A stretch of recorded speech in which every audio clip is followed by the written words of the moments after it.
Hello friends, welcome to all of you. Jeevan education में एक बार फिर से आप सबका स्वागत है। हम डिस्कस कर रहे थे सभी नर्सिंग कॉम्पिटिटिव एग्जाम से रिगार्डेड स्पेशल सेशन, जिसके अंदर अभी तक हम इसके 12th सेशन डिस्कस कर चुके हैं।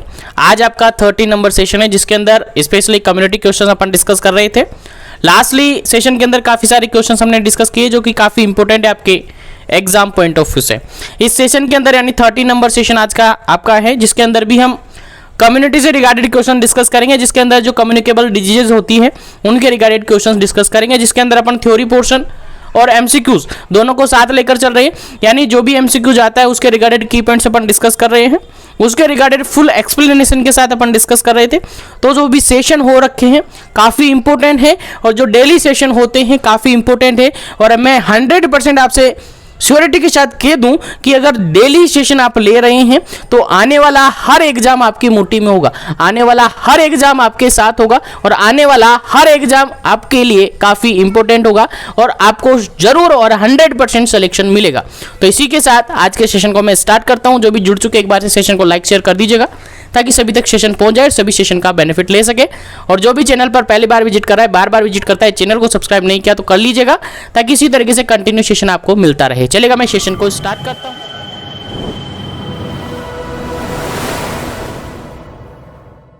सेशन को लाइक शेयर कर दीजिएगा ताकि स्टार्ट कर दे आज के सेशन को, और स्पीडली आज के सेशन को अपन कोशिश करेंगे कि जल्दी जल्दी इस क्वेश्चन को सोल्व करें, जल्दी जल्दी सेशन को पूरा करें। चलेगा, 31 नंबर क्वेश्चन आपसे पूछा गया है। देखिएगा, सबके लिए सब क्वेश्चन के लिए आपके लिए टाइमिंग मिलता है, उसके अकॉर्डिंग आपको आंसर देना है। चलेगा, क्वेश्चन यहां पर क्या कहता है, the first evidence of presence of Japanese encephalitis virus. इस क्वेश्चन के रिगार्डेड आपसे पूछा है कि जो जापानीज एंसेफेलाइटिस है उसका सबसे पहले एविडेंस कब मिला था, किस ईयर में मिला था। आपको ईयर पूछा है, यहाँ पर क्या पूछा है, ईयर पूछा है। ऑप्शन के अकॉर्डिंग आपको आंसर देना है। पहला ऑप्शन यहाँ पर है 1950, सेकेंड ऑप्शन यहाँ पर है 1952, थर्ड ऑप्शन यहाँ पर है 1955 और फोर्थ ऑप्शन है 1960। चलेगा, जल्दी से इस क्वेश्चन का आंसर दीजिएगा ताकि इस क्वेश्चन को करते हुए अपन आगे बढ़े नेक्स्ट क्वेश्चन पर। तो क्वेश्चन यहाँ पर सिंपल सा क्या है कि जापानीज एंसेफेलाइटिस जो वायरस है उसका सबसे पहले एविडेंस कब मिला था, किस ईयर में एविडेंस मिला था।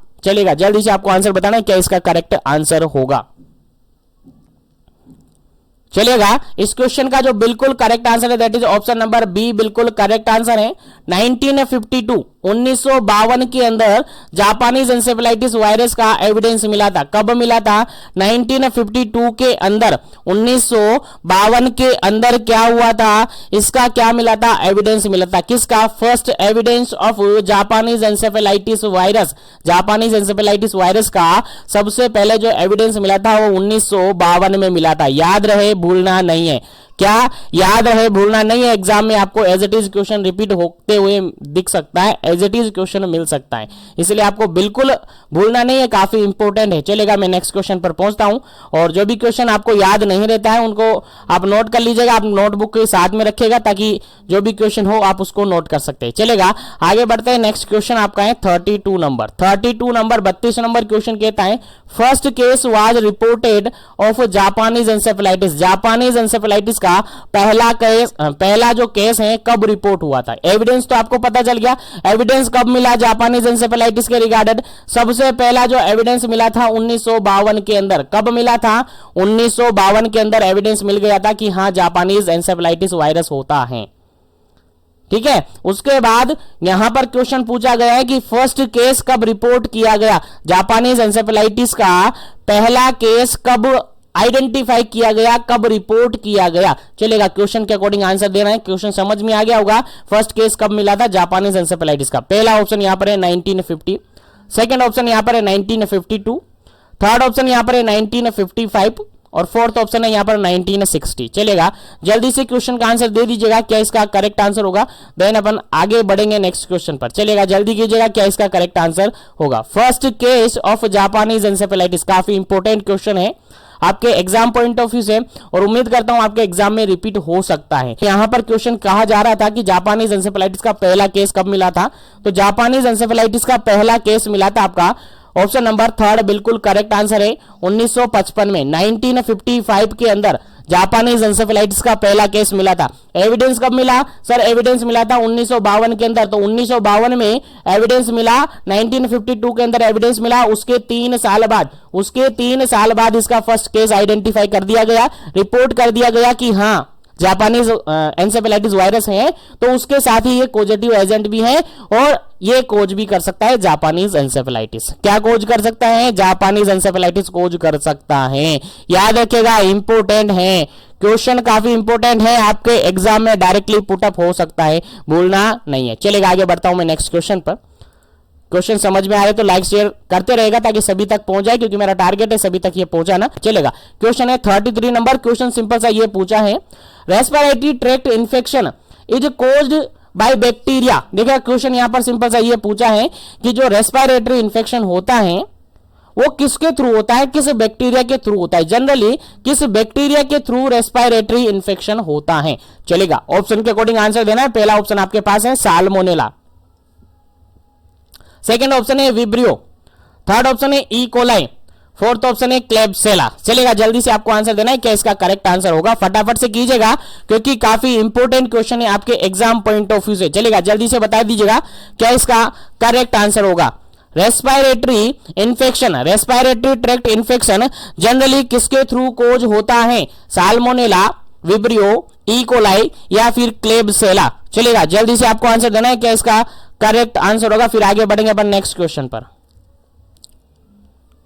चलेगा, यहां पर अगर इस क्वेश्चन का अपन बिल्कुल करेक्ट आंसर लगाते हैं, बिल्कुल करेक्ट आंसर अगर अपन लगाते हैं तो यहां पर जो इसका बिल्कुल करेक्ट आंसर होगा that is option number D. Option number 4 बिल्कुल करेक्ट आंसर होगा। क्लेब्सेला के थ्रू क्या होगा? यहां पर रेस्पिरेटरी इन्फेक्शन होगा, क्योंकि जनरली आप सबको पता होगा, जनरली आप सबको पता होगा कि साल्मोनेला टाइफी जो होता है टाइफॉइड कोज करता है। क्या कोज करता है?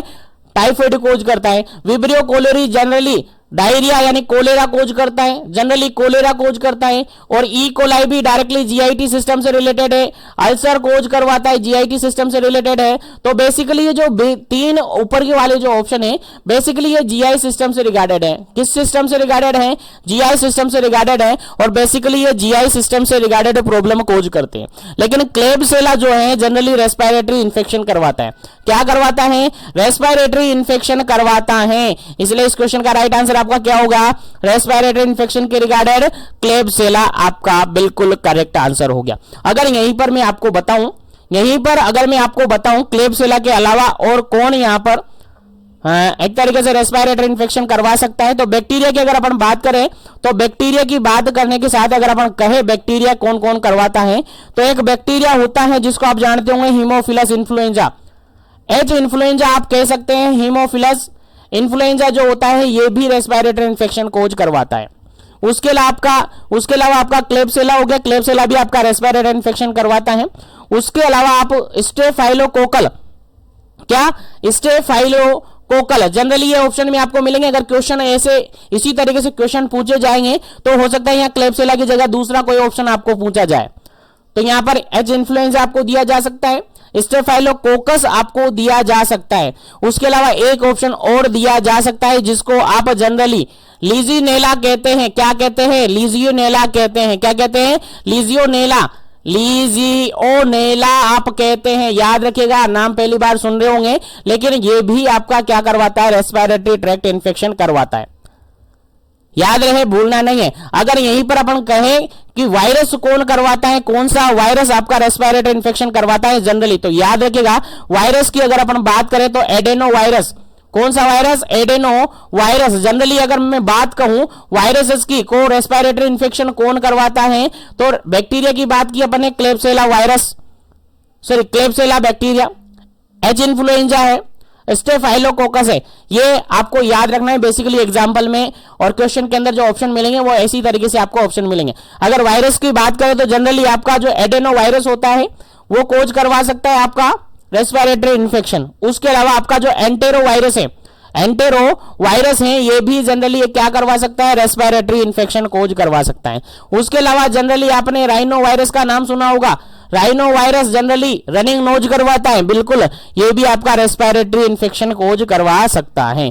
तो जनरली ये वायरस है, बेसिकली इनका एग्जांपल आपको मिल सकता है, इसलिए आपको मैंने बताना जरूरी समझा, इसलिए आपको नोट कर लेना है, आपको याद रख लेना है, यहां से आपके एग्जाम में क्वेश्चन पूछा जा सकता है। चलेगा आगे बढ़ते हैं नेक्स्ट क्वेश्चन पर, आगे बढ़ते हैं अपन नेक्स्ट क्वेश्चन पर। नेक्स्ट क्वेश्चन आपका है 34 नंबर क्वेश्चन। 34 नंबर क्वेश्चन क्या कहता है, देखिए सिंपल सा क्वेश्चन है, और ये क्वेश्चन आपके एग्जाम में प्रीवियसली जो बीपीसीसीएचएन के एग्जाम हो रखे हैं उनमें रिपीट हुआ क्वेश्चन है, तो स्टार बना लीजिएगा, आपके एग्जाम में 100% पूछा जा सकता है, 100% आपके एग्जाम में पूछा जा सकता है। चलिए क्वेश्चन यहां पर यह है, which lotion is used for the treatment of scabies. Scabies जानते हो क्या होता है स्केबीज, बिल्कुल आप सब जानते होंगे, आप सब जानते होंगे, नहीं जानते तो याद रखिएगा, याद रखिएगा स्किन इन्फेक्शन है। क्या है, स्किन इन्फेक्शन है, और स्किन इन्फेक्शन जनरली कोज होता है यहां पर माइट के थ्रू। किसके थ्रू, माइट के थ्रू, और माइट के थ्रू की अगर अपन बात करें किस माइट के थ्रू, तो ये माइट के थ्रू होता है सार्कोप्टीज। क्या, सार्कोप्टीज वायरस, सॉरी सार्कोप्टीज माइट के थ्रू ये होता है, सार्कोप्टीज इसके भी सार्कोप्टीज इसके भी के थ्रू क्या होता है, ये कोज्ड होता है। याद रखिएगा स्किन इन्फेक्शन है, माइट के थ्रू ये होता है, और सार्कोप्टीज इसके भी के थ्रू क्या होता है, ये कोज्ड होता है। इन्फेक्शन किसके थ्रू होता है, इसी के थ्रू होता है। यहां पर जनरली इचिंग देखने को मिलती है, पिंपल्स देखने को मिलते हैं, रेसेस देखने को मिलते हैं, सब जानते होंगे आप इसके बीच के बारे में। तो यहां पर क्वेश्चन ये पूछा है कि अगर स्किन इन्फेक्शन हुआ है, किसका, इसके बीच का स्किन इन्फेक्शन हुआ है, तो वहां पर जो लोशन आप काम में लेते हैं वो कौन सा लोशन काम में लेते हैं। जरूर यहां पर आप सबको पता होगा कि यहां पर जो लोशन काम में लेते हैं वो बेंजोएट काम में लेते हैं। कौन सा, बेंजोएट काम में लेते हैं, लेकिन कितना परसेंट काम में लेते हैं, कितना परसेंट काम में लेते हैं, बेंजोएट काम में लेते हैं, आप सबको पता होगा, नहीं पता तो याद रखिएगा। लेकिन यहां पर क्वेश्चन ये है कि कितना परसेंट काम में लेगा, अकॉर्डिंग टू ऑप्शन आपको आंसर देना है। पहला ऑप्शन यहां पर है बेंजोएट 15%, सेकंड ऑप्शन है बेंजोएट 20%, थर्ड ऑप्शन है बेंजोएट 25%, और फोर्थ ऑप्शन है बेंजोएट 30%। चलेगा आंसर आपको देना है, क्या इस क्वेश्चन का करेक्ट आंसर होगा। क्वेश्चन आप सबको समझ में आ गया। इसके बीज के ट्रीटमेंट के लिए कौन सा लोशन काम में लेते हैं, स्पेशली सभी ऑप्शन में यहां पर आपको बेंजोएट ही ऑप्शन में है, लेकिन परसेंटेज कितना परसेंटेज आप काम में लेते हैं वो आपको बताना है। इसके बीच के रिगार्डिंग मैंने बता दिया, स्किन इन्फेक्शन है, और सार्कोप्टीज इसके बीच के थ्रू ये क्या होता है, माइट है जिसके थ्रू ये होता है। इसके लिए अगर अपन ऑप्शन के अकॉर्डिंग आंसर की अगर अपन बात करते हैं, तो इस क्वेश्चन का जो बिल्कुल राइट आंसर है that is option number 3, option number C बिल्कुल करेक्ट आंसर है। यहां पर जो इसके बीच के ट्रीटमेंट के लिए अगर अपन लोशन काम में लेते हैं, तो ये बेंजोएट 25% लेते हैं। कितना लेते हैं, बेंजोएट 25% क्या करते हैं, लेते हैं। याद रखिएगा, भूलना नहीं है बिल्कुल भी, काफी इंपॉर्टेंट क्वेश्चन है आपके एग्जाम पॉइंट ऑफ व्यू से। चलिए आगे बढ़ते हैं, नेक्स्ट क्वेश्चन की बात करते हैं। नेक्स्ट क्वेश्चन है आपका 35 नंबर क्वेश्चन है, 35 नंबर क्वेश्चन है। 35 नंबर क्वेश्चन क्या कहता है, देखिएगा, पेडिकुलोसिस कोर्पोराई कोज पेडिकुलोसिस ऑफ। देखिए क्वेश्चन यहां पर ये है, पेडिकुलोसिस कोर्पोराई कोज द पेडिकुलोसिस। पेडिकुलोसिस आप जनरली जानते होंगे, पेडिकुलोसिस क्या है, एक डिजीज है, और ये एक इन्फेस्टेशन डिजीज है। कौन सी डिजीज है, इन्फेस्टेशन इसके अंदर होता है। किसका इन्फेस्टेशन होता है, तो जनरली आपको बता दूं मैं, इन्फेस्टेशन ऑफ लाइस, इन्फेस्टेशन है ऑफ लाइस इन्फेक्शन हो जाती है। जनरली आप जानते होंगे लाइस मतलब एक तरह के जुएं वगैरह होती है ना, वही छोटे मोटे कीड़े होते हैं। तो लाइस इन्फेस्टेशन यहां पर होता है। तो लाइस इन्फेस्टेशन के अंदर अगर पेडिकुलोसिस की अपन बात करते तो बेसिकली यहां पर पॉजिटिव फैक्टर दिया हुआ है कि जो पेडिकुलोसिस कॉर्पोराई है जनरली क्या कोज करता है, यानी कहां पर पेडिकुलोसिस कोज करता है, हेड में करता है, या फिर बॉडी में करता है, या फिर प्यूबिक में करता है, या फिर ऑल ऑफ दी अबव, सब में करता है। चलेगा क्वेश्चन सिंपल सा समझ में आ गया होगा। एक तरीके से लाइस के थ्रू होने वाली डिजीज कंडीशन है, लाइस के थ्रू होने वाला इन्फेक्शन है पेडिकुलोसिस, और यहां पर लाइस का नाम भी लिखा हुआ है पेडिकुलोसिस कॉर्पोराइस। पेडिकुलोसिस कॉर्पोरिस या पेडिकुलोसिस कॉर्पोराइस है, ये किस टाइप का या कहां पर जाकर पेडिकुलोसिस करवाता है। चलेगा जल्दी से आपको आंसर देना है, क्या इसका करेक्ट आंसर होगा। पेडिकुलोसिस कॉर्पोराइस या पेडिकुलोसिस कॉर्पोरिस आप कह सकते हैं, चलेगा। यहां पर जो बिल्कुल इस क्वेश्चन का राइट आंसर होगा आपका, बिल्कुल जो राइट आंसर होगा आपका ऑप्शन नंबर सेकंड बिल्कुल राइट आंसर होगा। कहां पर कोज करता है ये?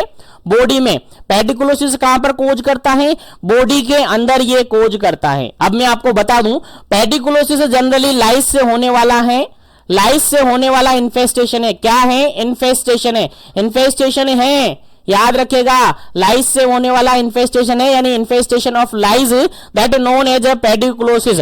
और बेसिकली अगर अपन बात करें तो 3 टाइप से ये पेडिकुलोसिस कोज होता है। कितने टाइप से? 3 टाइप से, यानी 3 अलग अलग कोजेटिव फैक्टर यहां पर हैं। 3 अलग अलग कोजेटिव फैक्टर यहां पर हैं। पहला कोजेटिव फैक्टर है यहां पर, याद रखेगा, पेडिकुलोसिस, पेडिकुलोसिस कैपिटिस, पेडिकुलोसिस कैपिटिस। दूसरा पॉजिटिव फैक्टर है यहां पर पेडिकुलोसिस, पेडिकुलोसिस कॉर्पोरिस, पेडिकुलोसिस कॉर्पोरिस दूसरा पॉजिटिव फैक्टर है। तीसरा पॉजिटिव फैक्टर यहां पर है, तीसरा पॉजिटिव फैक्टर यहां पर आपका होता है पेडिकुलोसिस प्यूबिस, पेडिकुलोसिस प्यूबिस। तो 3 यहां पर पेडिकुलोसिस होता है। देखिएगा, समझ में आना चाहिए आपको, एग्जाम में, आपके एग्जाम में पूछा जा सकता है यहां से किसी के भी बारे में, तो यहां से आपको याद होना चाहिए। तो पेडिकुलोसिस जनरली लाइस के इन्फेस्टेशन के कारण से होता है। और यहां पर 3 टाइप की अपन क्लासिफिकेशन की बात करते हैं। पेडिकुलोसिस 3 टाइप की कैटेगरी वाइज अपन डिवाइड करते हैं। पहला पेडिकुलोसिस यहां पर होता है, पहला पेडिकुलोसिस यहां पर होता है पेडिकुलोसिस कैपिटिस, पेडिकुलोसिस कैपिटिस। और पेडिकुलोसिस कैपिटिस जनरली जो इन्फेस्टेशन करता है वो कहां पर करता है? हेड में करता है। नोट कर लीजिएगा, जो भी कैंडिडेट अभी जुड़े हुए हैं नोटबुक साथ में रखिएगा ताकि नोट करते जाए, क्योंकि ये क्वेश्चन आपके एग्जाम में पूछा जा सकता है। देखिएगा, तो पेडिकुलोसिस कैपिटिस जो कि जनरली इन्फेस्टेशन करवाता है। कैपिटी देखो, कैपिटिस, कैपिटिस केप, याद रखिएगा, कैपिटिस बोले तो केप, केप याद रखना है, याद रखने के लिए बात कर रहा हूं मैं। कैपिटिस के अंदर क्या आ रहा है? सर केप आ रहा है। केप कहां लगाते हैं? सर हेड में लगाते हैं। केप कहां लगाते हैं? सर खोपड़ी में लगाते हैं। बिल्कुल हेड है।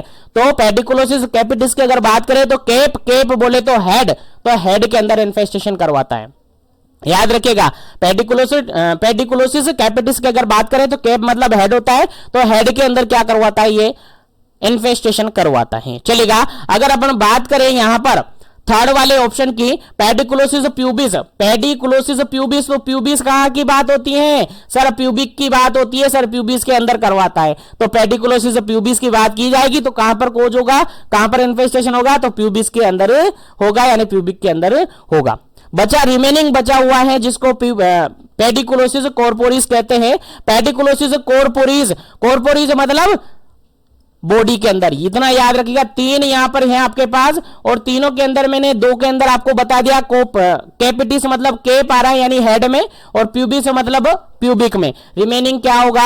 सर बॉडी में होगा। तो स्क्रीनशॉट ले लीजिएगा फटाफट से, उम्मीद करता हूं नोट कर लिया होगा। तो यहां से तीनों तरीके से आपसे क्वेश्चन पूछा जा सकता है। आपको क्वेश्चन समझ में आना चाहिए, आप क्वेश्चन सोल्व करने आना चाहिए, ठीक है। तो पेडिकुलोसिस किस टाइप का इन्फेक्शन है? लाइस इन्फेस्टेशन होता है, जिसके अंदर अपन 3 टाइप में इसको डिवाइडेड कर देते हैं। पहला टाइप यहां पर हो जाता है आपका पेडिकुलोसिस कैपिटिस, केप आ रहा है इसलिए हेड के अंदर ये करवाता है। पेडिकुलोसिस प्यूबिस थर्ड है, जो कि प्यूबिस है, प्यूबिस जो कि प्यूबिक से रिगार्डेड है, और कॉर्पोरिस है जो कि बॉडी का करवाता है। तो 3 टाइप का यहां पर इन्फेस्टेशन होता है, जो कि आपको याद होना चाहिए। चलेगा, उम्मीद करता हूं समझ में आ गया होगा। तो आगे बढ़ते हैं अपन नेक्स्ट क्वेश्चन पर। नेक्स्ट क्वेश्चन आपके सामने देखिएगा, काफी इंपॉर्टेंट क्वेश्चन है, काफी इंपॉर्टेंट क्वेश्चन है। क्वेश्चन कहता है 36 number, scabies are the transmitted by the, देखिए क्वेश्चन यहां पर ये है, स्केबीज जो है ट्रांसमिट कैसे होता है? क्या वो ड्रॉपलेट होता है? क्या वो ड्रॉपलेट होता है? क्या वो एयरबोर्न होता है? क्या वो इनडायरेक्ट होता है? क्या वो डायरेक्ट होता है? चलेगा, आंसर आपको बताना है क्या इसका करेक्ट आंसर होगा। जल्दी कीजिएगा, क्या इसका करेक्ट आंसर होगा, फिर आगे बढ़ेंगे अपन इसके क्वेश्चन के बारे में डिस्कस करेंगे। चलेगा, चलेगा। अगर अपन बात करें इस क्वेश्चन का आंसर निकालने की, तो इस क्वेश्चन का राइट आंसर होगा option number D, direct contact और skin to skin contact generally अपन कह सकते हैं। स्किन टू स्किन कांटेक्ट होने से क्या होता है? स्किन से रिगार्डेड अगर प्रॉब्लम है तो जनरली कैसे होगा यार, स्किन से रिगार्डेड प्रॉब्लम है, स्किन इन्फेक्शन है तो जनरली डायरेक्ट कांटेक्ट से ही होगा, यानी स्किन टू स्किन कांटेक्ट होने से ही क्या होता है, स्कैबीज क्या होता है, ट्रांसमिट होता है। याद रखिएगा, भूलना नहीं है, काफी इंपॉर्टेंट है। यहां पर ड्रॉपलेट नहीं होगा क्योंकि स्किन से रिगार्डेड प्रॉब्लम है, एयर से होगा ही नहीं, इनडायरेक्ट होगा ही नहीं, किससे होगा, डायरेक्ट कांटेक्ट से होगा। डायरेक्ट कांटेक्ट में भी क्या, स्किन टू स्किन कांटेक्ट होना, स्किन दूसरे हेल्दी स्किन को टच करेगी तो वो क्या होगा, स्कैबीज क्या होता है, स्कैबीज क्या होता है, उसके अंदर चला जाएगा, क्या होता है, उसके अंदर चला जाएगा। ठीक है, तो यहां पर स्कैबीज की बात अपन ने की गई है। और पेडिकुलोसिस आपको समझ में आएगा, पेडिकुलोसिस आपको समझ में आएगा, अलग अलग तरीके की पेडिकुलोसिस होती हैं, 3 टाइप की अलग अलग कैटेगरीज हमने बताए। और यहां पर जो स्कैबीज है ये कौन सी डिजीज, किसका इन्फेक्शन है, ये स्किन का इन्फेक्शन है। और ये किसके थ्रू होता है, सार्कोप्टिज स्कैबी के थ्रू होता है, किसके थ्रू होता है, सार्कोप्टिज स्कैबी के थ्रू ये होता है। याद रखिएगा, भूलना नहीं है। चलिए आगे बढ़ते हैं नेक्स्ट क्वेश्चन में, आगे बढ़ते हैं नेक्स्ट क्वेश्चन पर। नेक्स्ट क्वेश्चन आपके सामने काफी इंपॉर्टेंट है, देखिएगा नेक्स्ट क्वेश्चन, यहां से क्वेश्चन, और ये क्वेश्चन भी रिपीट हुआ क्वेश्चन है आपके एग्जाम में, इसलिए स्टार बना लीजिएगा, आपके एग्जाम में आ सकता है। देखिएगा, what percentage of DDT, DDT का जो यूज किया जाता है उसका कितना परसेंट यूज किया जाता है, was had to treat the pediculosis, pediculosis जानते हो, भी थोड़ी देर पहले हमने बताया, पेडिकुलोसिस इन्फेस्टेशन ऑफ लाइस, लाइस के इन्फेस्टेशन के कारण से होने वाला इन्फेक्शन है, लाइस के इन्फेस्टेशन के कारण से होने वाला कंडीशन है, जिसके अंदर अगर हेड में होता है तो हेड को वॉश कर किया जाता है, प्यूबिस में होता है तो प्यूबिस को वॉश किया जाता है, पूरी बॉडी में होता है तो पूरी बॉडी को वॉश किया जाता है, किससे, डीडीटी से वॉश किया जाता है। अब डीडीटी से वॉश किया जाता है, जनरली इंसेक्टिसाइडल इसको कहते हैं। तो डीडीटी जो होता है कितना परसेंट यहां पर काम में लिया जाता है, वो आपसे पूछा गया है क्वेश्चन के अंदर। परसेंटेज है, फर्स्ट वन ऑप्शन है 1%, सेकेंड ऑप्शन है 2%, 3 ऑप्शन है 3% और फोर्थ ऑप्शन है यहां पर 0.5% डीडीटी। चलेगा, जल्दी से आपको आंसर बताना है कि जो पेडिकुलोसिस होता है, जनरली पेडिकुलोसिस जो लाइस का इन्फेस्टेशन होता है, अगर मान के चलिएगा यहां पर हेड के अंदर, यहां पर हेड के अंदर क्या हुआ है, लाइस का इन्फेस्टेशन हुआ है, किसका, लाइस का इन्फेस्टेशन हुआ है। अब हेड के अंदर लाइस का इन्फेस्टेशन कौन करता है सर, पेडिकुलोसिस, पेडिकुलोसिस कैपिटीज करता है सर, अभी बताया, कैपिटीज मतलब कैप यानी हेड में करवाता है, तो इसका इन्फेस्टेशन हुआ है। और अब आपको डीडीटी से आपको हेड वॉश करवाना है, डीडीटी से क्या करवाना है, हेड को वॉश करवाना है, ताकि जो पेडिकुलोसिस लाइस का इन्फेस्टेशन हुआ है वो खत्म हो जाए, उससे ट्रीटमेंट किया जा सके। तो कितना परसेंट डीडीटी काम में लेंगे वो आपसे पूछा है, उम्मीद है आपको समझ में आ गया होगा क्वेश्चन। तो इस क्वेश्चन का राइट आंसर होता है आपका option number first, option number first आपका बिल्कुल करेक्ट आंसर होगा। 1% डीडीटी काम में लेते हैं, याद रहे, भूलना नहीं चाहिए, काफी इंपॉर्टेंट क्वेश्चन है, आपके एग्जाम में डायरेक्टली पूछा जा सकता है, प्रीवियसली एग्जाम में ये पूछा हुआ है। और जो भी क्वेश्चन मैं बता रहा हूं 100% आपको याद होना चाहिए, क्योंकि अगर ये क्वेश्चन आपको याद है तो इनसे बाहर कोई भी क्वेश्चन आपके एग्जाम में नहीं पूछा जाएगा। चलेगा, 38 नंबर क्वेश्चन है, 38 नंबर क्वेश्चन क्या कहता है, देखिएगा, सेशन को लाइक शेयर करते रहिएगा ताकि सभी तक सेशन पहुंच जाए। चलेगा, यहां पर क्वेश्चन है हाइड्रोफोबिया, जनरली इस क्वेश्चन को मैं पता नहीं कितनी बार आपको बता चुका हूं, और ये क्वेश्चन आपके एग्जाम में आया हुआ है, आपके एग्जाम में रिपीट हुआ क्वेश्चन है, hydrophobia is caused by which virus, hydrophobia generally किस वायरस के कारण से होता है। चलिए आंसर आपको बताना है, जनरली हाइड्रोफोबिया जानते हो, हाइड्रोफोबिया अभी डिटेल से डिस्कस करेंगे। चलेगा, क्वेश्चन का आंसर दीजिएगा पहले कि हाइड्रोफोबिया जनरली होता है किस वायरस के कारण से होता है। ऑप्शन है पहला एडेनो वायरस के कारण से होता है, सेकंड नंबर ऑप्शन है रोटा वायरस के कारण से होता है, थर्ड नंबर ऑप्शन है लेजा वायरस के कारण से होता है, फोर्थ नंबर ऑप्शन है राइनो वायरस के कारण से होता है। चलेगा, आंसर आपको देना है, क्या इसका करेक्ट आंसर है, हाइड्रोफोबिया किससे रिगार्डेड है और हाइड्रोफोबिया को कोज कौन करता है। चलेगा, जल्दी से आपको आंसर बताना है क्या इसका करेक्ट आंसर होगा। चलेगा, अगर अब हम बात करते हैं इस क्वेश्चन की राइट आंसर की, तो इस क्वेश्चन का जो बिल्कुल राइट आंसर होता है आपका ऑप्शन नंबर, क्वेश्चन का बिल्कुल राइट आंसर होता है आपका option number third, option number third बिल्कुल करेक्ट आंसर है लेजा वायरस। क्या है लेजा वायरस? लेजा वायरस क्या कोज करता है? सर रेबीज की बात करेंगे, सर रेबीज की बात करेंगे तो लेजा वायरस किससे रिगार्डेड है? रेबीज से। और रेबीज का एक स्पेशल क्लिनिकल फीचर होता है, स्पेशल क्लिनिकल फीचर होता है। क्या होता है सर? हाइड्रोफोबिया। हाइड्रोफोबिया सर क्या होता है? सर हाइड्रोफोबिया मतलब होता है फियर ऑफ क्या होता है? Fear of water. पानी से डर लगना। पानी से डर क्यों लगेगा? सर उसके गले के अंदर स्टिफनेस आ जाती है, स्टिफनेस ऑफ थ्रोट, थ्रोट के अंदर स्टिफनेस आ जाती है, जिसके कारण से अगर पेशेंट पानी पीता है, पानी ड्रिंक करता है, तो उसके गले में स्टिफनेस के कारण से उसको काफी सीवियर पेन देखने को मिलता है। इसी कारण उसको हाइड्रोफोबिया कहते हैं। हाइड्रोफोबिया मतलब पानी से डर लगने लगता है। अरे पानी से डर क्यों लगेगा?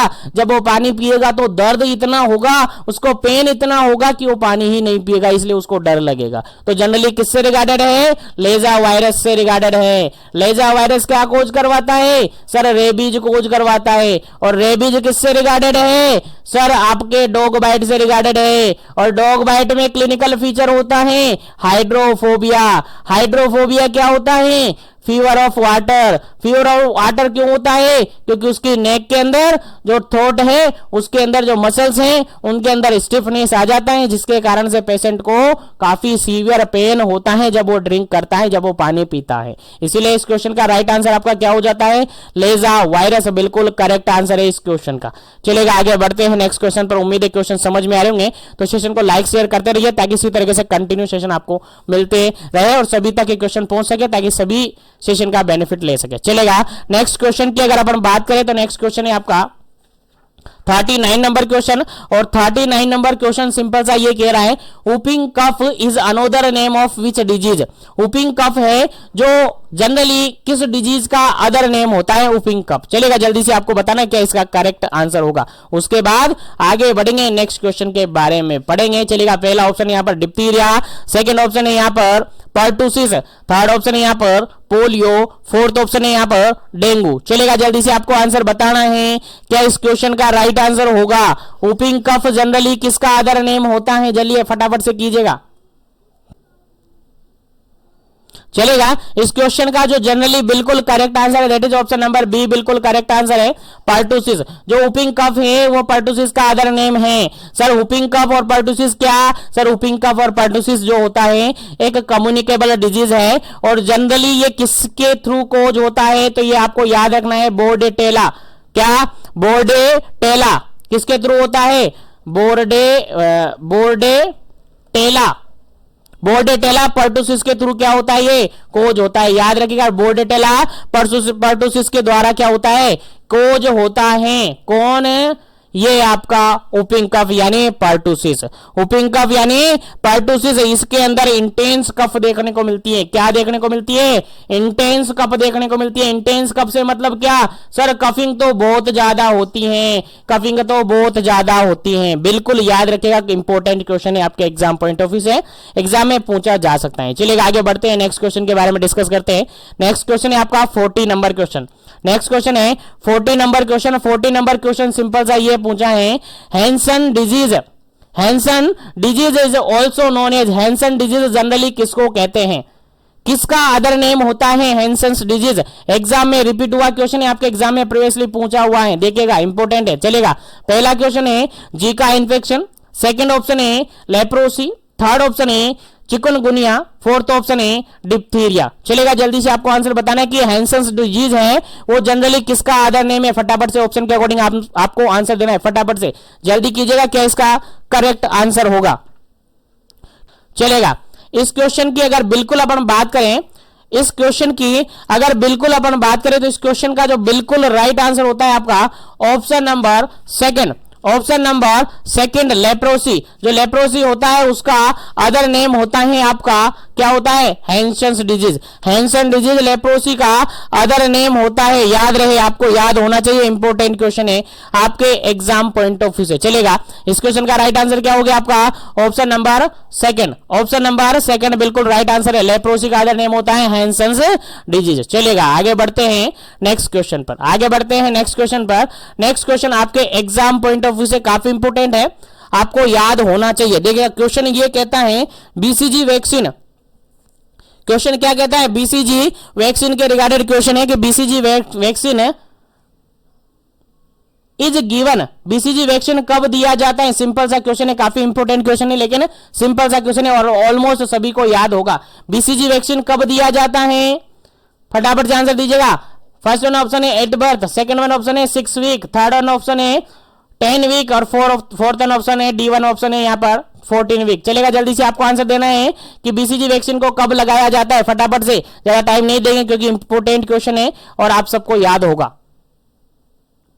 चलेगा, बिल्कुल करेक्ट आंसर है option number first, BCG vaccine को 8 बर्थ लगाया जाता है। कब लगाया जाता है, 8 बर्थ। चलेगा, आगे बढ़ते हैं अपन नेक्स्ट क्वेश्चन पर, आगे बढ़ते हैं नेक्स्ट क्वेश्चन पर। नेक्स्ट क्वेश्चन काफी इंपोर्टेंट है, देखिएगा काफी इंपोर्टेंट है नेक्स्ट क्वेश्चन। नेक्स्ट क्वेश्चन कहता है बीसीजी वैक्सीन डाइल्यूट इन, बीसीजी वैक्सीन को डाइल्यूट किस में किया जाता है। जनरली जो बीसीजी वैक्सीन है पाउडर फॉर्म में आता है, किस फॉर्म में आता है, पाउडर इन फॉर्म में आता है। तो पाउडर इन फॉर्म में क्या पाउडर को लगाएंगे, नहीं लगाएंगे सर, उसको डाइल्यूट करना पड़ेगा। क्या करना पड़ेगा, उसको डाइल्यूट करना पड़ेगा। तो डाइल्यूट करने के लिए क्या काम में लेंगे, कौन सा सॉल्यूशन आप काम में लेंगे डाइल्यूट करने के लिए। क्वेश्चन सिंपल सा ये पूछा है और रिपीट हुआ क्वेश्चन है, आपके एग्जाम में पूछा जा सकता है। नॉर्मल सलाइन आप काम में लेंगे, सेकंड वन ऑप्शन है यहाँ पर डिस्टिल वाटर काम में लेंगे, थर्ड वन ऑप्शन है यहाँ पर प्लेन वाटर काम में लेंगे और फोर्थ वन ऑप्शन है यहाँ पर वार्म वाटर काम में लेंगे। चलेगा, क्या इसका करेक्ट आंसर है, आप राइट आंसर आपको देना है। चलेगा, जल्दी कीजिएगा, बीसीजी वैक्सीन को डाइल्यूट करने के लिए आप क्या काम में लेंगे, क्योंकि बीसीजी जो वैक्सीन है वो पाउडर इन फॉर्म में आता है, उसको डाइल्यूट करना पड़ता है। डाइल्यूट करने के लिए कौन सा सॉल्यूशन आप काम में लेंगे, या नॉर्मल सोलाइन लेंगे, या फिर आप डिस्टिल वाटर लेंगे, या फिर आप प्लेन वाटर लेंगे, या फिर आप वार्म वाटर लेंगे, गर्म पानी लेंगे, कौन सा पानी आप लेंगे। चलेगा, इस क्वेश्चन का जो बिल्कुल करेक्ट आंसर है आपका that is option number first, बिल्कुल करेक्ट आंसर है। ऑप्शन नंबर फर्स्ट बिल्कुल करेक्ट आंसर है। आप बीसीजी वैक्सीन को डाइल्यूट करने के लिए नॉर्मल सलाइन काम में ले सकते हैं या फिर सोडियम क्लोराइड काम में ले सकते हैं।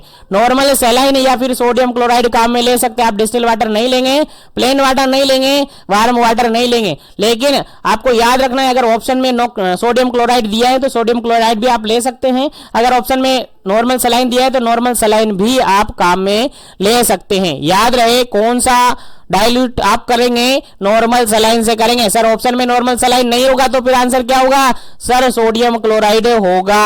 याद रखेगा, दोनों ऑप्शन आपको मिल सकते हैं, फर्स्ट प्रायोरिटी नॉर्मल सलाइन की, सेकंड प्रायोरिटी सोडियम क्लोराइड की। याद रखेगा, बाकी दोनों एक साथ ऑप्शन नहीं मिलते हैं, दोनों में से एक ही ऑप्शन आपको क्वेश्चन के अंदर देखने को मिलेगा। तो दोनों में से कोई भी ऑप्शन आपको मिले, दोनों में कोई भी इसका राइट आंसर हो सकता है। ठीक है, दोनों में से कोई भी हो सकता है, लेकिन मोस्ट ऑफ दी आपको आंसर मिलता है, मोस्ट ऑफ दी ऑप्शन देखने को मिलता है, वो यही मिलता है, नॉर्मल सलाइन। तो आपका राइट आंसर क्या होगा, नॉर्मल सलाइन होगा। चलिए आगे बढ़ते हैं नेक्स्ट क्वेश्चन पर, आगे बढ़ते हैं नेक्स्ट क्वेश्चन पर। और नेक्स्ट क्वेश्चन काफी इजी सा है, काफी इजी सा क्वेश्चन है, सिंपल सा क्वेश्चन है। क्वेश्चन है सिंपल सा, ये कह रहा है कि जो बीसीजी वैक्सीन है,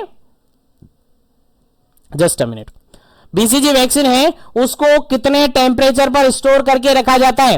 क्वेश्चन है BCG vaccine and diluent is stored at which temperature.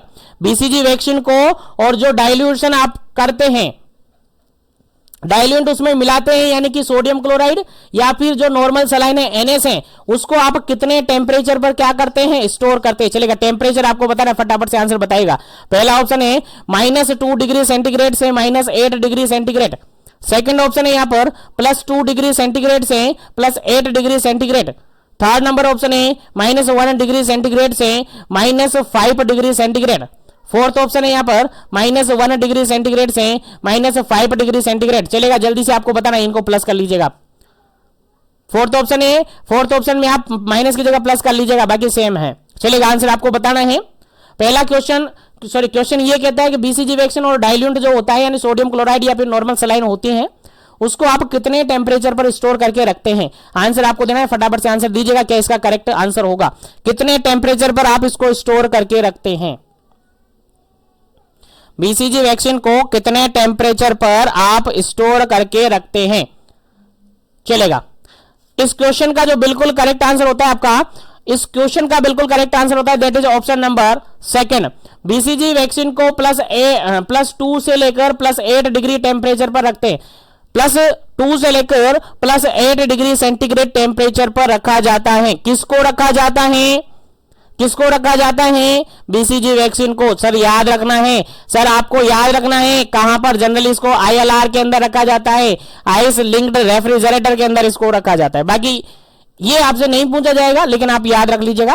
बाकी इसको जनरली आप समझ में आ गया होगा कितना टेम्परेचर होना चाहिए, +2 से लेकर +8 डिग्री सेंटीग्रेड टेम्परेचर होना चाहिए बीसीजी वैक्सीन को स्टोर करने के लिए। इंपॉर्टेंट क्वेश्चन है, याद रखिएगा, भूलना नहीं है। चलेगा, नेक्स्ट क्वेश्चन आपके सामने है। नेक्स्ट क्वेश्चन है यहाँ पर, dose of BCG vaccine eight 2 month of baby. 2 महीने का बेबी है। कितने महीने का बेबी है? 2 महीने का बेबी है। तो आप कितने डोज लगाएंगे? चलेगा, क्वेश्चन काफी इंपॉर्टेंट है, आपके एग्जाम में डायरेक्टली पूछा जा सकता है। अगर 2 महीने का बेबी है तो बेबी को कितनी वैक्सीन आप लगाएंगे? क्या उसको 0.05 ml लगाएंगे? सेकंड नंबर ऑप्शन है 0.01 ml लगाएंगे। थर्ड वन ऑप्शन है यहाँ पर 0.1 ml लगाएंगे। फोर्थ ऑप्शन है यहाँ पर 1.0 लगाएंगे। चलेगा, जल्दी से आपको आंसर बताना है क्या इसका करेक्ट आंसर होगा। चलिएगा, जल्दी से आपको आंसर बताना है क्या इसका करेक्ट आंसर होगा। चलेगा, इस क्वेश्चन का जो बिल्कुल करेक्ट आंसर होता है आपका, क्वेश्चन का बिल्कुल करेक्ट आंसर होता है आपका ऑप्शन नंबर सी बिल्कुल करेक्ट आंसर होता है। क्या? ऑप्शन नंबर सी बिल्कुल करेक्ट आंसर होता है। 0.1 ml लगाते हैं। बीसीजी वैक्सीन अगर 2 महीने का बेबी है, 2 महीने का बेबी है, 2 मंथ का बेबी है तो उसको 0.1 ml लगाएंगे। अब कैसे कैसे लगाएंगे एक बार से मैं बता देता हूं आपको, थोड़ा सा समझा देता हूं ताकि आपको अगर इससे रिगार्डेड कोई भी अगर क्वेश्चन आए तो आप इजीली सोल्व कर पाए। चलेगा, अगर अपन बात करें, देखिएगा, अगर अपन बात करें, अभी हमने कहा है कि जो बीसीजी वैक्सीन होती है वो पाउडर इन फॉर्म में आती है। कैसी फॉर्म में आती है? पाउडर फॉर्म में आती है। किस फॉर्म में? पाउडर फॉर्म में आती है। तो पाउडर फॉर्म में आती है तो उसको डाइल्यूट करना पड़ता है। क्या करना पड़ता है? उसको डाइल्यूट करना पड़ता है। तो बीसीजी वैक्सीन जो होती है, बीसीजी वैक्सीन जो होती है उसको डाइल्यूट करना पड़ता है। क्या करना पड़ता है? डाइल्यूट करना पड़ता है। और डाइल्यूट करने के लिए आप क्या लगा सकते हैं वहां पर? सोडियम क्लोराइड काम में ले सकते हैं या फिर जनरली NS आप काम में ले सकते हैं। क्या? NS आप काम में ले सकते हैं। जनरली क्या काम में ले सकते हैं? सोडियम क्लोराइड और NS आप वहां पर काम में ले सकते हैं। अब सोडियम क्लोराइड और NS को आप काम में लेंगे, सोडियम क्लोराइड NS को काम में लेकर आप जो बीसीजी वैक्सीन है उसको डाइल्यूट करेंगे। कितना डाइल्यूट करेंगे? 1 ml वैक्सीन बन जाता है। कितना? 1 ml वैक्सीन वो हो जाता है आपका। डाइल्यूट करने के बाद कितना वैक्सीन आपके पास अवेलेबल हो जाता है? 1 ml वैक्सीन आपके पास अवेलेबल हो जाता है।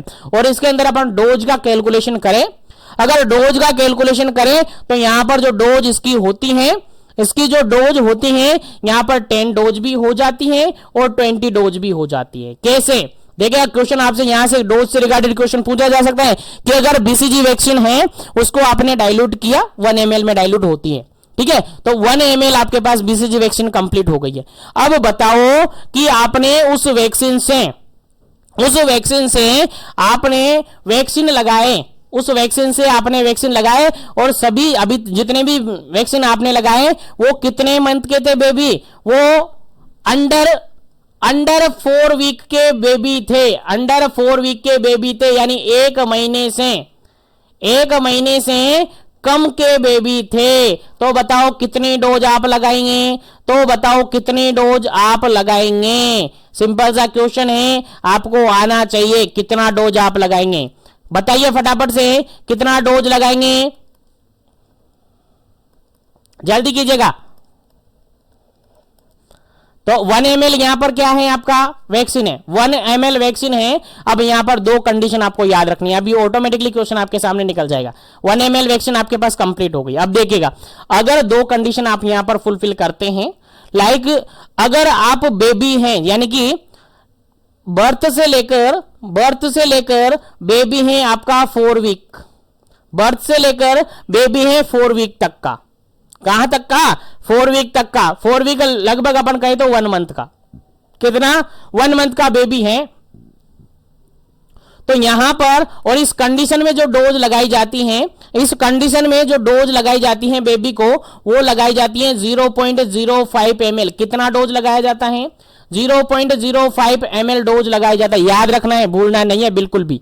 अगर भूल गए ना तो फिर गलत होगा आपके लिए, क्योंकि आपके एग्जाम में पूछा जा सकता है। चलेगा। उसके बाद अगर सेकंड कंडीशन अपन देखें तो यहां पर आफ्टर 4 वीक यानी 4 वीक के बाद, यानी लगभग 1 मंथ के बाद से लेकर 1 मंथ के बाद से लेकर अप्रोक्सीमेटली 1 ईयर, क्योंकि लिमिट होती है, मैक्सिमम लिमिट मानी जाती है बीसीजी वैक्सीन की 1 ईयर, 1 साल। कितनी मानी जाती है? 1 साल मानी जाती है। 1 साल के बाद बीसीजी वैक्सीन को कभी भी इंट्रोड्यूस नहीं करवाया जाता है। ठीक है, तो याद रखेगा 1 मंथ के बाद 1 साल तक अगर डोज लगाते हैं अपन, 1 साल तक अगर डोज लगाते हैं तो उसके लिए जो डोज फिक्स रहती है वो रहती है 0.1 ml। कितनी होती हैं? 0.1 ml होती हैं। तो अब आप अंदाजा लगाइए कि अगर बेबी कितने महीने तक की डोज लगा रहे हो। ऐसे बेबी जो कि 1 महीने से कम के हैं और उनको आप डोज लगा रहे हो कितनी? 0.05 ml। तो एक वाइल में कितनी डोज बनेगी? सर एक वाइल में 20 डोज बन जाएगी। कितनी डोज बन जाएगी? 20 डोज यहां पर बन जाएगी। एक वाइल में कितनी डोज आपकी बन जाएगी? 20 डोज आपकी बन जाएगी। याद रखेगा, जस्ट अ मिनट। एक वाइल में कितनी डोज आपकी बन जाएगी? 20 डोज आपकी बन जाती है। याद रखेगा, एक वाइल में 20 डोज आपकी बन जाती है। चलेगा, बार बार क्या हो जाता है। चलेगा, एक वाइल में कितनी डोज होगी? अगर आप बर्थ से लेकर कहां तक लगा रहे हो? 4 वीक तक लगा रहे हो, तो कितने लगा रहे हो? 0.05 ml लगा रहे हो। यानी यहां पर डोज कितनी हो जाएगी? टोटल आपकी 20 डोज हो जाएगी। लेकिन अगर आप 1 मंथ से लेकर 1 ईयर के बच्चे को लगा रहे हो, डोज कितनी लगा रहे हो? 0.1 ml डोज लगा रहे हो, तो कितनी डोज बनेगी? सर 10 डोज बनेगी। दोनों क्वेश्चन आपको याद होने चाहिए, दोनों क्वेश्चन आपको याद होने चाहिए। काफी इंपॉर्टेंट क्वेश्चन है आपके एग्जाम पॉइंट ऑफ व्यू से। चलेगा, उम्मीद है समझ में आ गया होगा। ठीक है, तो आप यहां पर 2 महीने का बेबी था तो 1 महीने से बड़ा है ना, 1 मंथ से बड़ा है, तो डोज कितनी होगी? सर 0.1 ml होगी। यहां पर 0.05 ml किसको लगाते हैं? सर 1 महीने से कम के बच्चे को लगाते हैं। तो यहां पर क्या हो गया था आपका आंसर? ऑप्शन नंबर सी बिल्कुल करेक्ट आंसर हो गया था। उम्मीद है यहां तक जो भी बताया आपको समझ में आ गया होगा। एक बात और यहां पर से आपको याद रखनी है, अगर बीसीजी वैक्सीन का रूट आपसे पूछा जाए, बीसीजी वैक्सीन का रूट आपसे पूछा जाए, तो बीसीजी वैक्सीन का जो रूट होता है जनरली आईडी रूट होता है। कौन सा रूट होता है? आईडी रूट, यानी इंट्राडर्मल। कौन सा रूट होता है? इंट्राडर्मल रूट से लगाया जाता है। याद रखेगा, इंपॉर्टेंट क्वेश्चन है। अगर साइट की आपसे पूछा जाए, साइट कौन सी लगाते हैं? सर लेफ्ट आर्म पर लगाते हैं, लेफ्ट आर्म पर लगाते हैं। और लेफ्ट आर्म पर कहां पर लगाते हैं? जस्ट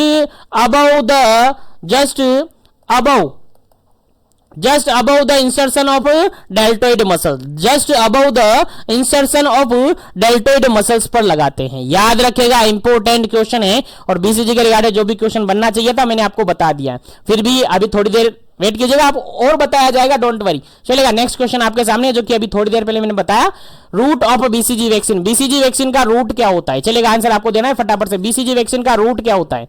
फटाफट से बताइएगा। ऑप्शन नंबर फर्स्ट है आईएम रूट होता है, एससी रूट होता है, ओरल रूट होता है, या फिर आईडी रूट होता है। जस्ट थोड़ी देर पहले बताया, आपको याद होना चाहिए, याद होना चाहिए, क्योंकि कंसंट्रेशन के साथ बने रहेगा। इसी तरीके से आपको याद होंगे, डोंट वरी, पेशेंस रखेगा। चलेगा, इस क्वेश्चन का राइट आंसर हो जाता है आपका option number D, ID route, यानी इंट्राडर्मल रूट से लगाया जाता है। कहां पर लगाया जाता है? सर लेफ्ट आर्म पर लगाया जाता है, लेफ्ट अपर आर्म पर लगाया जाता है। कहां पर लगाया जाता है? लेफ्ट अपर आर्म पर। याद रखिएगा, आइडेंटिफाई कीजिएगा, लेफ्ट जितने भी बीसीजी वैक्सीन होते हैं लेफ्ट आर्म पर ही लगते हैं, और जगह नहीं लगते हैं। आइडेंटिकली आपको याद होना चाहिए, भेजे में घुसा लेना चाहिए, लेफ्ट आर्म पर ही लगता है। जिसके भी बीसीजी वैक्सीन लग रहा है बिल्कुल लेफ्ट आर्म पर ही लगेगा, अपर आर्म पर लगेगा। ठीक है, याद रखेगा। चलिएगा, आगे बढ़ते हैं नेक्स्ट क्वेश्चन पर। लेकिन सेशन को लाइक शेयर जरूर करते रहेगा, ताकि सभी तक सेशन पहुंच जाए, ताकि सभी के रिगार्डेड ये क्वेश्चन पहुंचे और सभी आप यहां से क्वेश्चन सोल्व कर सके। चलेगा, नेक्स्ट क्वेश्चन की बात करते हैं। 46 नंबर क्वेश्चन है, और 46 नंबर क्वेश्चन यहां पर कहता है, lump formed after the administration of the BCG vaccine is of how much diameter. देखिएगा, क्वेश्चन यहां पर ये हुआ है क्वेश्चन यहाँ पर ये कह रहा है कि बीसीजी वैक्सीन, कोई बच्चा आपके पास आया और कोई बेबी आपके पास आया, बेबी को आपने क्या लगाया, वैक्सीनेशन किया, बेबी को आपने बीसीजी वैक्सीनेशन किया। बीसीजी वैक्सीनेशन करने के बाद बेबी के आरंभ पर किस आरंभ पर होगा, बेबी के आरंभ पर क्या होगा, लंप बन जाएगा। लंप मतलब ये नहीं है वहां पर बहुत बड़ा लंप बन जाएगा, नहीं, छोटा सा लंप बनेगा, छोटा सा लंप बनेगा जो कि ये क्लेरिफाई करेगा कि हाँ हमने बीसीजी वैक्सीन सही लगाया है, हाँ बीसीजी वैक्सीन सही लगाया है। उसका डायमीटर आपसे पूछा है कि उसका डायमीटर क्या होगा, जो लंप बनेगा या जो भी वहां पर गिठान टाइप में छोटी सी बनेगी, एक छोटा सा उबार जैसा वहां पर लगेगा, तो वो कितने एमएम का होगा। देखिएगा एमएम का है, सेंटीमीटर का भी नहीं है, एमएम का है, काफी कम होता है। चलिए कितना एमएम का होगा आपको याद होना चाहिए, कितने एमएम का होता है। पहला ऑप्शन यहां पर 2 to 4 mm, सेकंड ऑप्शन है 1 to 4 mm, थर्ड ऑप्शन है 5 to 8 mm और फोर्थ ऑप्शन है 2 to 5 mm, 2 to 5 mm। चलेगा, जल्दी से बताइएगा क्या इसका करेक्ट आंसर है। बीसीजी वैक्सीन लगाने के बाद जो लंप बनता है बेबी के आरंभ पर, यानी लेफ्ट अपर आरंभ पर, जहां पर बीसीजी वैक्सीन आपने लगाया है, वैक्सीनेशन साइट पर जो लंप बनता है उसका साइज कितना होता है। साइज मतलब यहां पर डायमीटर आपसे पूछा है, तो फटाफट से आपको डायमीटर बता देना है क्या इसका करेक्ट आंसर होगा, फिर आगे बढ़ेंगे नेक्स्ट क्वेश्चन पर।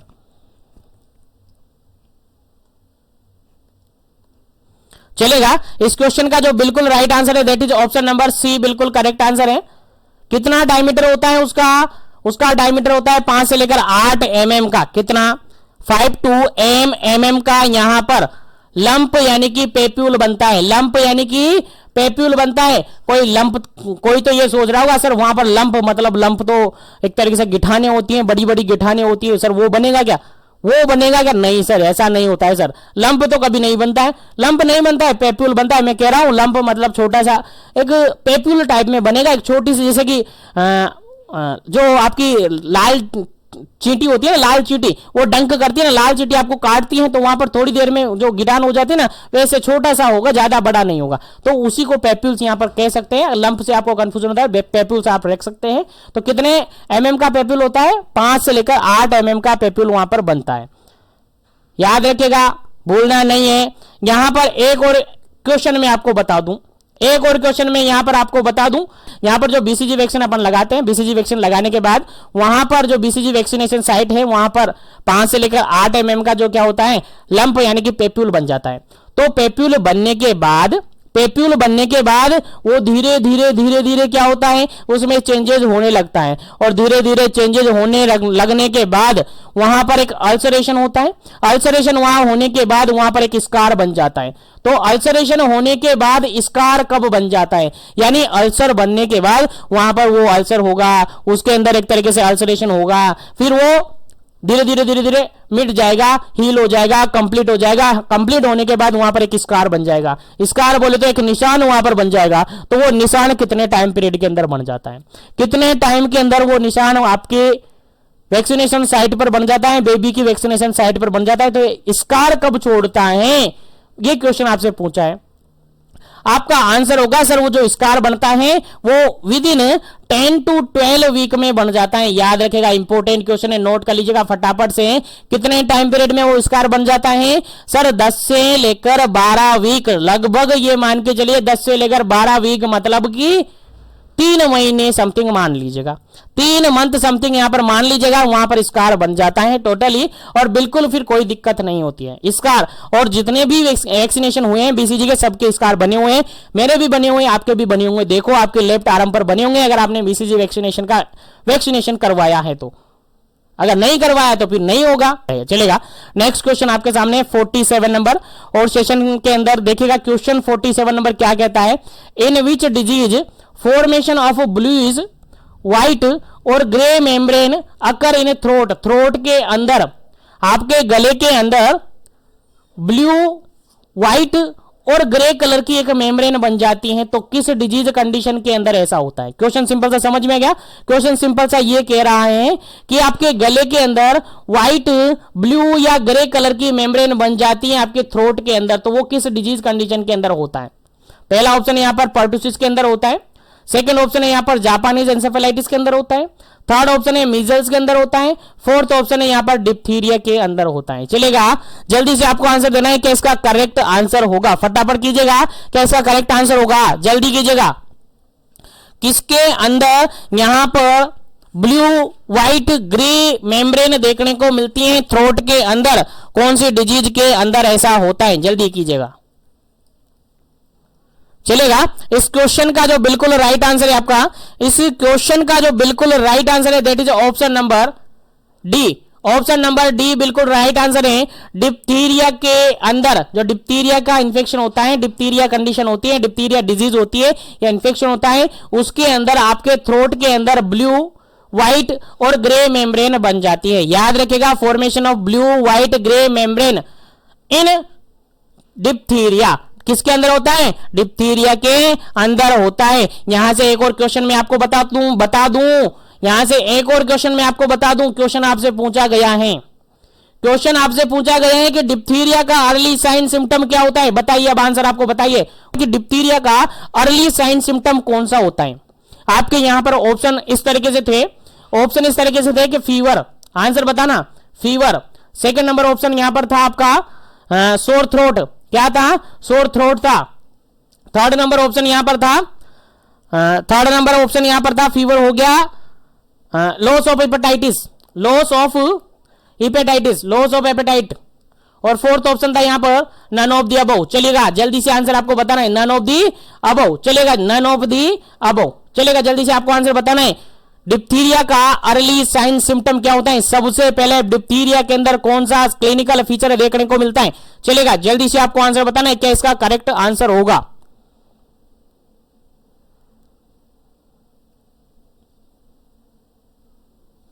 चलेगा, इस क्वेश्चन का जो बिल्कुल करेक्ट आंसर होगा वो होता है आपका सोर थ्रोट। सबसे पहले डिप्थीरिया के अंदर सोर थ्रोट देखने को मिलता है।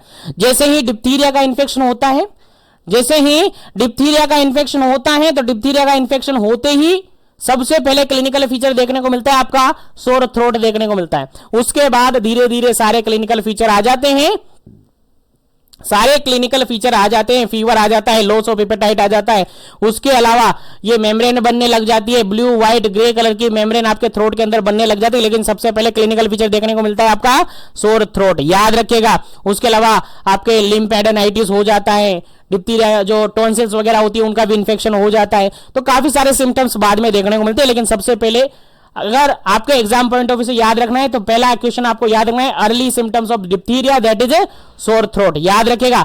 आपको अगर डाउट रहता है तो कोई भी सेक्शन के अंदर, कोई भी क्वेश्चन के अंदर अगर आपको डाउट रहता है तो कमेंट सेक्शन में आप कमेंट कर सकते हैं, या फिर डिस्क्रिप्शन बॉक्स में मेरी इंस्टाग्राम आईडी है, वहां से जाकर मुझे डायरेक्टली मैसेज कर सकते हैं, वहां से आपको बिल्कुल रेस्पॉन्स मिल जाएगा, बिल्कुल। लेकिन आपको डाउट माइंड में नहीं रखना है, क्योंकि एक डाउट आपके 10 क्वेश्चन गलत करवा सकता है, एक डाउट आपके 10 क्वेश्चन गलत करवा सकता है।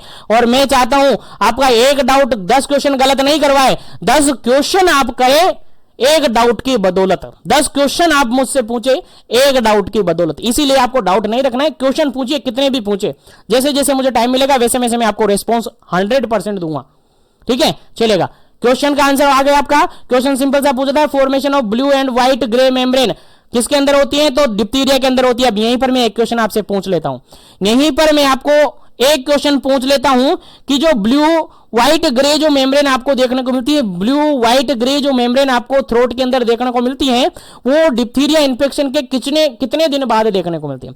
डिप्थीरिया का इन्फेक्शन हुआ, डिप्थीरिया का इन्फेक्शन होने के कितने दिन बाद ये ब्लू व्हाइट ग्रे कलर की जो मेम्ब्रेन होती है वो देखने को मिलती है। क्वेश्चन यहां से ये पूछा है, तो आपका आंसर क्या रहेगा, कितने टाइम पीरियड के बाद देखने को मिलती है। क्वेश्चन का आंसर क्या रहेगा, ऑप्शन बता देता हूं मैं, ऑप्शन देख लीजिएगा।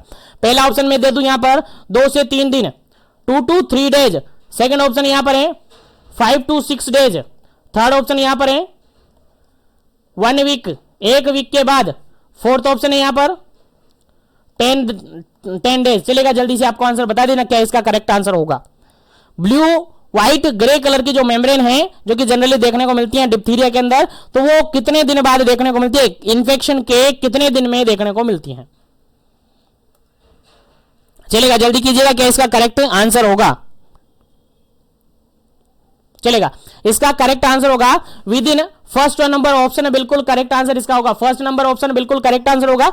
2 से 3 दिन के अंदर डिप्थीरिया के अंदर ब्लू ग्रे व्हाइट कलर की मेम्ब्रेन देखने को मिलती है आपके थ्रोट के अंदर। याद रखिएगा इंपॉर्टेंट क्वेश्चन है, डिप्थीरिया के रिगार्डिंग जो भी क्वेश्चन मैंने बताए आपके एग्जाम में पूछा जा सकता है, आपके एग्जाम में पूछे हुए क्वेश्चन है, प्रीवियसली एग्जामों में पूछे हुए क्वेश्चन है। चलेगा, इस क्वेश्चन का राइट आंसर आपके पास हो गया। अब यहां से मैं ये भी बता देता हूं कि सर डिप्थीरिया होता कैसे है, डिप्थीरिया होता किसके कारण से, तो ये भी क्या है कम्युनिकेबल डिजीज है।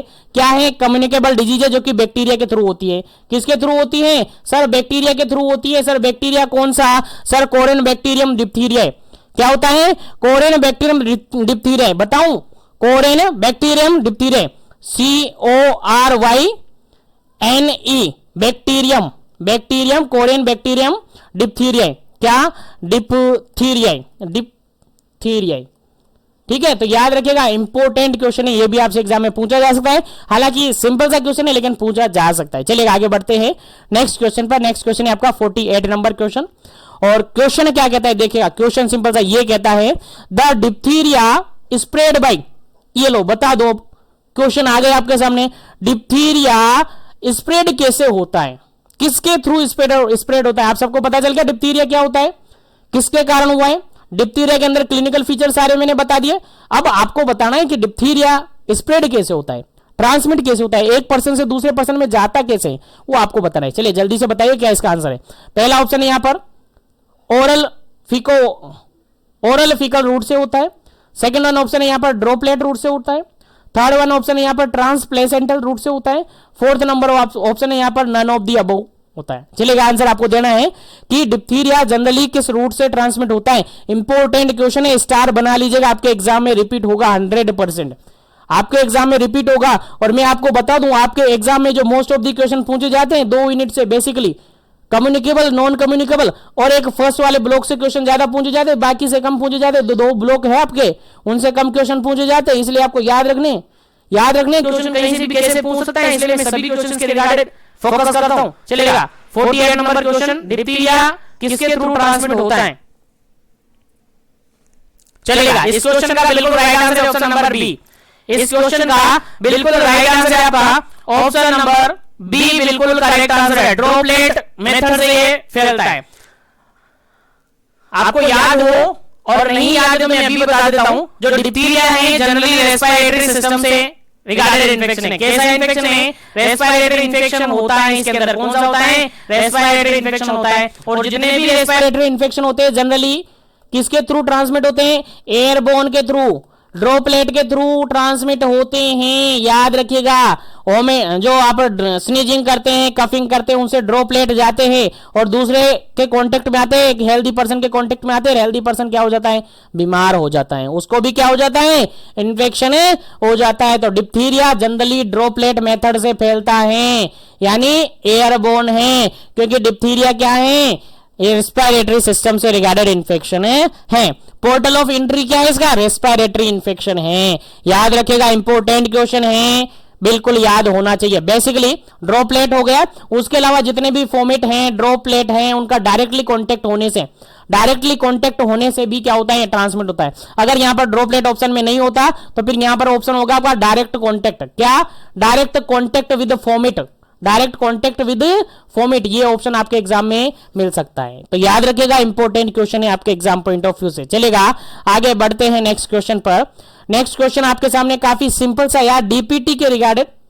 डीपीटी क्या होता है, सबसे पहला काम तो आपका ये जानना है, क्वेश्चन बाद में सोल्व करेंगे, पहले ये जानो कि डीपीटी क्या होता है।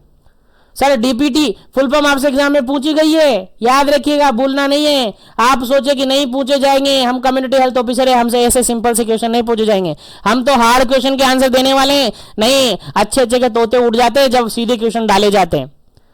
हार्ड क्वेश्चन तो हर कोई कर सकता है, सिंपल क्वेश्चन करके दिखाए, चलेगा, कोई बात नहीं है, परेशान नहीं हुआ। ऐसे क्वेश्चन आपके एग्जाम में पूछे जा सकते हैं, इसलिए कह रहा हूं, क्योंकि आप ट्रेनिंग पीरियड में हो, आप कंपेटेटिव नहीं हो, कंपेटेटर नहीं हो आप, अभी आप ट्रेनिंग कर रहे हो और आपको जो ट्रेनिंग में सिखाया है, हालांकि सब फॉर्मेलिटीज हुई हैं, आप सबको पता है, कोई ट्रेनिंग में कुछ नहीं सिखाया।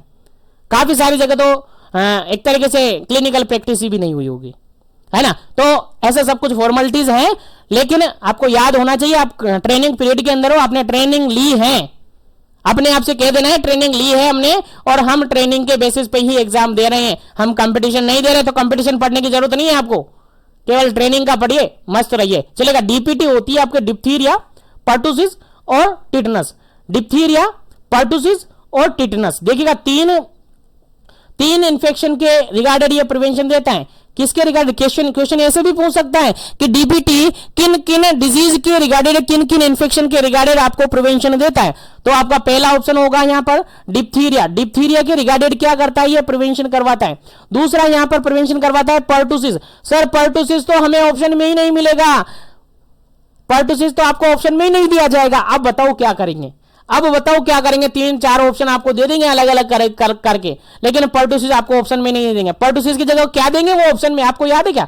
नहीं याद है? याद हो तो याद रखेगा, याद नहीं हो तो याद रखेगा। वूपिंग कफ देंगे आप ऑप्शन में, आपको वूपिंग कफ देंगे ऑप्शन में। रिपीट हुआ क्वेश्चन है, आपको क्वेश्चन ये सिंपल सा ये दिया जाएगा कि डीपीटी जो वैक्सीन है वो किसके रिगार्डेड प्रिवेंशन प्रोवाइड करती है। ऑप्शन में आपको मिलेगा, आपको ऑप्शन में मिलेगा, आपको वहां पर क्या मिलेगा? सर वहां पर डिप्थीरिया मिल सकता है, सर वहां पर आपको पर्टुसिस मिल सकता है, सर वहां पर आपको टिटेनस मिल सकता है, और आपसे एक्सेप्ट करके पूछा जाएगा या फिर नीचे ऑप्शन में दिया जाएगा ऑल ऑफ दी अबव। तो अगर आपको याद है कि पर्टुसिस को वूपिंग कफ कहते हैं तो आप बिल्कुल ऑल ऑफ दी अबव लगा देंगे, और अगर आपको याद नहीं है तो फिर कंफ्यूजन तगड़ा होगा। और कंफ्यूजन तगड़ा होगा कैसे होगा? फिर अंदाजा लगाएंगे यार ये पर्टुसिस कहां से आ गया, ये तो हमें जानते नहीं है, हमारा परिचित ही नहीं है, हम तो इसका जान पहचान वाला नहीं है। चलिए गलत हो जाएगा क्वेश्चन, इसको नहीं करेंगे अपन, तो गलती ना करें। पर्टुसिस को वूपिंग कफ बोलते हैं, आपको याद होना चाहिए। चलेगा। यहां पर जो डीपीटी होता है वो तीनों डिजीज कंडीशन के रिगार्डेड प्रिवेंशन देता है, डिप्थीरिया, पर्टुसिस और टिटनस। तो डीपीटी के रिगार्डेड यहां से क्वेश्चन ये पूछा था कि जो डीपीटी वैक्सीन होती है उसको कितने टेम्परेचर पर स्टोर करके रखा जाता है। डीपीटी वैक्सीन को कितने टेम्परेचर पर स्टोर करके रखा जाता है। चलेगा, आंसर आपको बताना है फटाफट से क्या इसका करेक्ट आंसर होगा। चलेगा, जल्दी कीजिएगा। 49 नंबर क्वेश्चन है और इसके अंदर आपसे पूछा है कितने टेम्परेचर पर इसको स्टोर करके रखा जाता है। चलेगा, जल्दी कीजिएगा। पहला ऑप्शन यहां पर सेम है, सारे ऑप्शन हर बार सेम डाल रखे मैंने। -2 डिग्री सेंटीग्रेड से -8 degree centigrade. Second number option है +2 डिग्री सेंटीग्रेड से +8 डिग्री सेंटीग्रेड। थर्ड ऑप्शन है -1 डिग्री सेंटीग्रेड से 5 डिग्री सेंटीग्रेड। फोर्थ ऑप्शन है -1 डिग्री सेंटीग्रेड से -5 डिग्री सेंटीग्रेड। चलिए आंसर देना है आपको फटाफट से, क्या इसका करेक्ट आंसर होगा।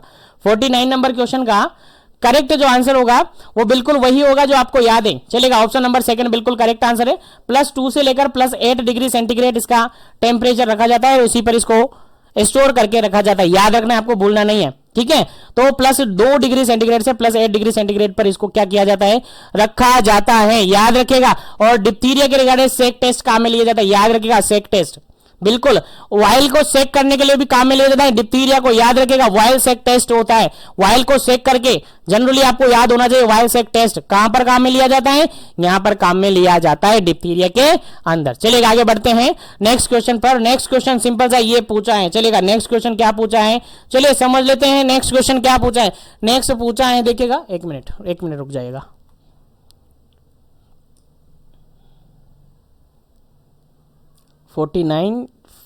अच्छा यहां थे। चलेगा, नेक्स्ट क्वेश्चन आपसे पूछा गया है route of DPT vaccine. DPT vaccine का क्या रूट होता है?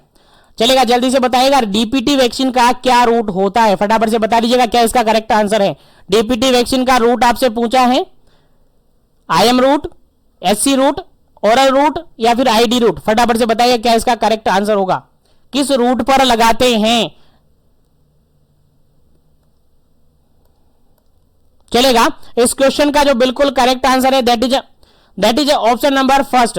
ऑप्शन नंबर ए बिल्कुल करेक्ट आंसर है। इसको इंट्रामस्कुलरली लगाया जाता है, इंट्रामस्कुलरली लगाया जाता है। कहां पर लगाया जाता है? साइट आपको याद होनी चाहिए, साइट आपको याद होनी चाहिए। सर कौन सी साइट? तो आप सबको पता है, पीडियाट्रिक के अंदर लेस देन 2 ईयर का बेबी है, कहां लगाएंगे? सर इसको लगाएंगे हम एंटेरोलेटरल में,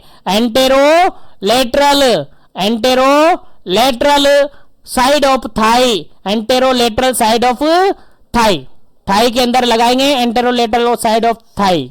याद रखिएगा, इंपॉर्टेंट क्वेश्चन है, भूलना नहीं है। 50 नंबर क्वेश्चन आपका है।